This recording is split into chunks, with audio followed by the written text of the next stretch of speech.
بسم اللہ الرحمن الرحیم۔ السلام علیکم۔ ایک شخص کو کسی عورت سے پیار ہو گیا اور وہ لڑکی کو اس کی مرضی سے گھر سے بھگا کر لے گیا۔ جلدی سفر طے کرنے کی غرض سے اس عورت کے کہنے پر انہی کے گھر کی ایک گھوڑی کو ساتھ لے گیا۔ کچھ سفر کے بعد راستے میں ایک ندی آئی تو گھوڑی بجائے گزرنے کے پانی میں بیٹھ گئی۔ اس شخص نے حیران ہو کے عورت سے پوچھا کہ یہ پانی میں کیوں بیٹھ گئی ہے؟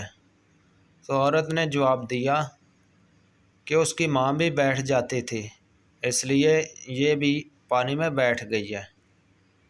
اس شخص نے بڑی دانش مندی کا فیصلہ کرتے ہوئے اس عورت کو اس کی گھوڑی سمیت واپس ان کے گھر چھوڑ آیا۔ عورت نے واپسی کی وجہ پوچھی تو بولا، جیسی ماں ہوگی ویسی بیٹی، تو میں نہیں چاہتا کہ کل کو ہماری بیٹی بھی گھر سے بھاگ کے شادی کرے، کیونکہ گھوڑی بھی تو ماں کے نقش قدم پر چل رہی ہے، تو اس طرح ہماری کل کو بیٹی بھی اپنے ماں کے نقش قدم پر چلے گی، تو میں نہیں چاہتا کہ میری عزت خراب ہو۔ کیسی لگی ہماری ویڈیو کو لائک اور شیئر کریں، چینل کو سبسکرائب کریں۔ اللہ حافظ۔